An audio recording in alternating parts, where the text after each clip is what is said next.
Hey everyone, so if you've been following us, you know that we normally do our episodes on Tuesdays. However, this week is just going to be a little bit different.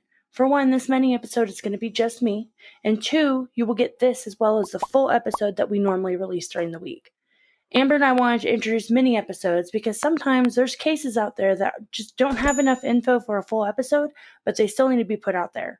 As always, you can find our full episodes and these mini ones on most major podcast sites, as well as our website, truecrimeandchill.com.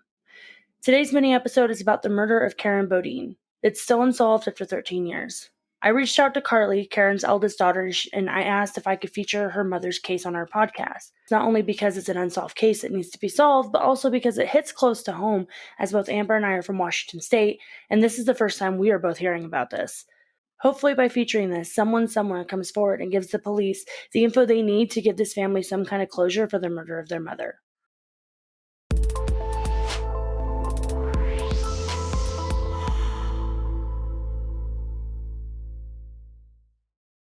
Karen Bodine was 37 years old when she was murdered in Thurston County, Washington in January of 2007. She was found naked in an abandoned rock quarry with ligature marks around her neck and bruises and cuts all over her body.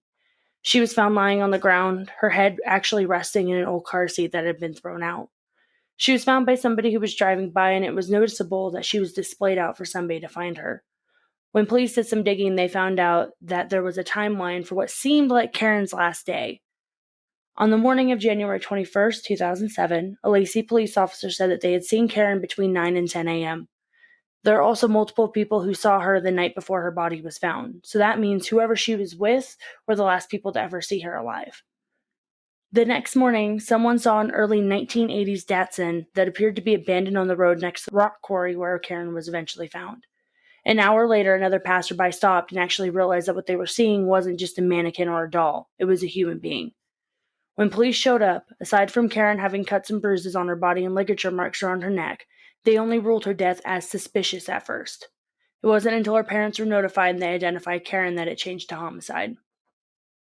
Karen was reportedly staying with friends the weekend that she had died.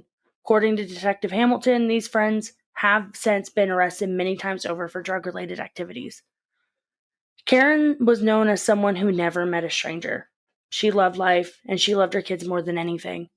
And though they were staying at their grandparents' house, Karen was very much a present mom. She was there for every school event, every birthday, every holiday. When the kids were out of school, she was always there. Her kids remember her putting notes in their lunches, telling them how much she loved them. Karen was a mom first, and she always remembered that. Karen did have her faults, though. Talking to Carly, her oldest daughter, I found out that Karen had actually been an addict on and off for most of her life, something that I understand to the fullest.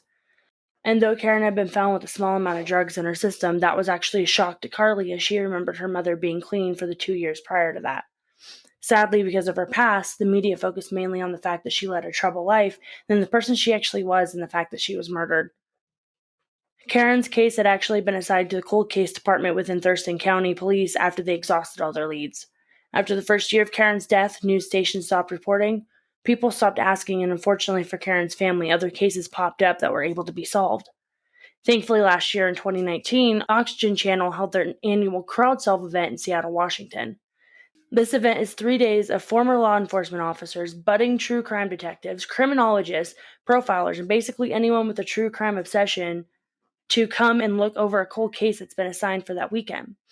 The case of the missing Washington mother, Nancy Moyer, was supposed to be featured, but when a break in the case came, they had to close that down. Due to this, her case was only able to be featured for a day at CrowdSolve. Detective Hamilton, who is the lead investigator of Nancy's case, not to be confused with the original Detective Hamilton, who has since retired, brought forward Karen's case and said, hey, this might be a good idea to present. And it was.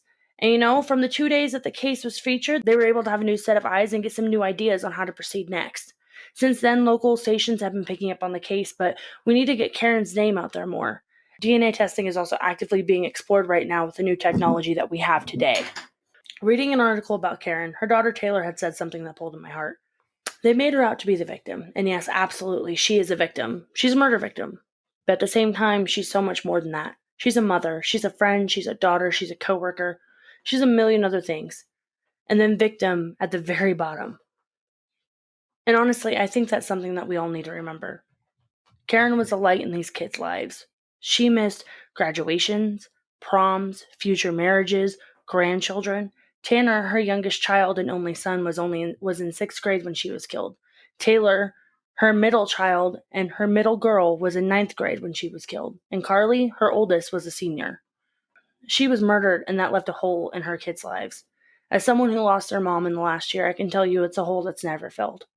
And it's even worse when they're forcibly taken from you like Karen was. The reason why Amber and I started this podcast is because we wanted people to know that these people have had horrific things to them, but this is not who they are. Don't remember Karen how she was found. Remember her as she was. The woman with the infectious laugh and the smile that can light up any room. The woman who was so head over heels for her kids that she would do anything and everything in their best interest. The woman who loved life so much that the world got just a bit darker the moment she left it. Help us by bringing Karen's killers to justice. If you have any information about the Karen Bodine murder, please contact the Thurston County Police Department or email Detective Mike Hamilton at hamilton@co.thurston.wa.us. Thank you for listening to True Crime and Chill. For more information, including case notes, photos, and sources, please visit our website at truecrimeandchill.com. You can also stay connected with us on social media. You can find us on Facebook, Twitter, and YouTube. Look for new episodes from us each week on Tuesday.